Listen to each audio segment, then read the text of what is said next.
Hi, I'm Scoot, and we know that Mardi Gras is going to be very different this year. You can cancel parades, but you can't cancel the Mardi Gras spirit.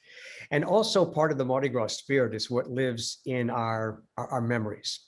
And so we're sharing memories with different people. Angela Hill, longtime TV anchor here in New Orleans and radio host on WWL for a while, joins me here. Angela, it is so great to see you, and it's so great to be talking to somebody without wearing a mask.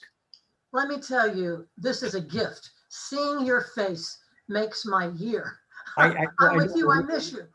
I miss you too. And maybe we should do this a little more often because it's a great way to feel like you're staying in touch with people, because I know you're isolated. I'm rather isolated too. Yes, and it's not fun, but I do believe, Scoot, we're close. We're getting there. We see that light at the tunnel, and we're going to be back to normal. It's going to happen. If we could just get everybody to behave and kind of follow some basic rules, it would happen sooner rather than later. Yes. Angela, I remember when you first came to New Orleans, and here's this young girl from Corpus Christi, Texas, coming to New Orleans. And I mean, look, I've been to Corpus before. You had to be in culture shock to some degree. I want to go back and I want to hear what your first memory of Mardi Gras was. My first memory of Mardi Gras was going to the costume place because Channel 4 decided that Garland and I, that we would start this 3 or 4 hour broadcast, which they had not been doing. So that was a big deal. So they said, go get a costume. And I went to the costume shop. It used to be on St. Charles Avenue.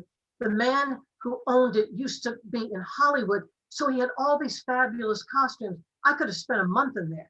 And I wore the trapeze outfit that was worn by Doris Day. I was so thrilled, unbelievable. Yeah, so was the audience. Well, and it was in younger, thinner days, may I add. But it was that opening, and then to see Rex for the first time, it was, it's still in me. Those days are still in me. Yeah, how would you even describe Mardi Gras to somebody who's never seen it? I mean, I think it's one of those things you just have to experience. You have to experience, because if you do go other places and they say, oh, we have a 4th of July parade, or we have, and they're very proud, and they should be. The magnitude of what we do, the size of the floats, oh my God. Yeah. Do you know, on Channel 12 the other night, they ran a fabulous production of, you may have seen it, but they used archival film and tape, black and white, from the 20s, 30s, 40s, 50s. They were doing the giant, beautiful floats back then. Yeah. The people in the street, you could not move, and they were all dressed up. Think about the contrast today. Not costumes, but hat, gloves. You know, and I love the concept of wearing masks in the very beginning, because, you know, we were very divided. People were very divided by class. And if you wore a mask, you couldn't tell nationality, you couldn't tell skin color, you couldn't tell rich from poor. So the whole concept of the mask was to bring everybody together. The great democracy. Yeah. It really was. You could be who you wanted to be that day. No, it's spectacular, and it will be missed this year, but aren't you thrilled with what they're doing with the houses? Oh, I am. Oh, unreal. See, that's what I mean when I say, you know, you can cancel the parades, but you can't cancel the Mardi Gras spirit. No, you cannot. And I'm so proud of New Orleans. I've sent videos out to everybody out of state.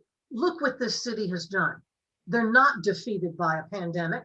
They're just thinking out of the box. That's right. So share a couple of other memories that stand out in your mind about Mardi Gras over the years, because you were always part of it.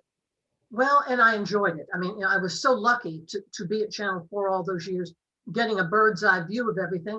And then certainly with the radio station, Tom Fitzmaurice and I, oh my God, joy. And then wonderful Neville, you know what I'm talking about. I'm blanking. Who followed Garland?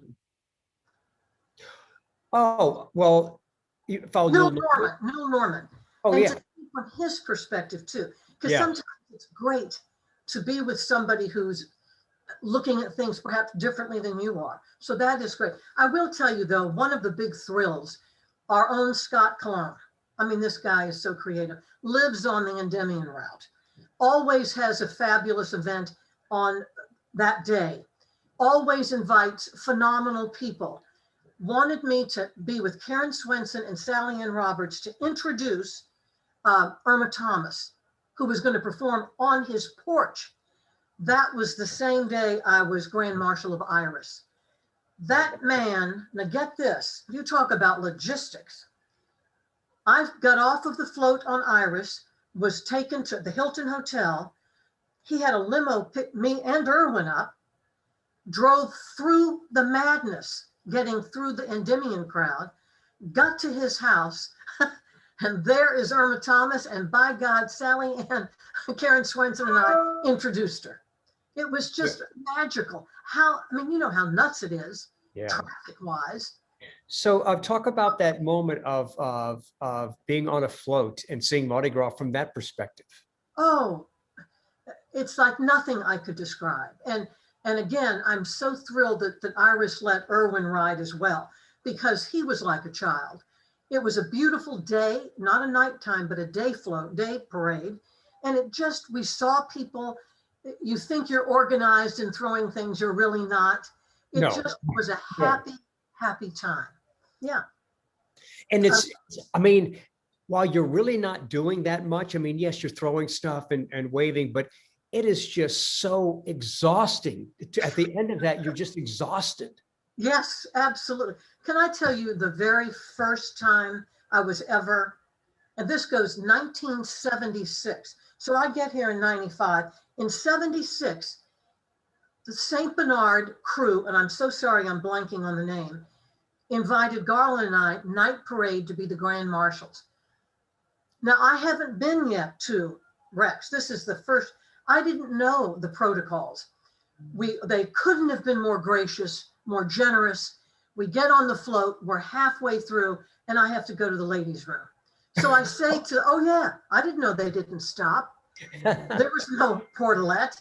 Right. And I said to Garland, I think I have to go to the ladies' room. He says, they're not going to stop. I said, they're going to have to stop. I talked to the tractor driver. You need to stop. We stopped in front of this woman's home. I got off that float. She was standing there. I said, may I use your ladies' room? She said, absolutely. Went in, went to the ladies' room, came back, parade continues. I'm telling you this because 15 years later, I meet somebody who's from St. Bernard and they said, Angela, do you know Mrs. So-and-so? That's the lady whose house you went to the bathroom in.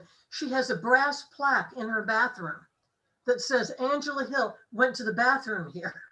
And did she say, does it say went to the bathroom or did it say something else? No, it said Angela Hill went to the bathroom. Because if it would have been in my apartment, I would have said Angela Hill blanked here, you know. No. That was, thanks for sharing.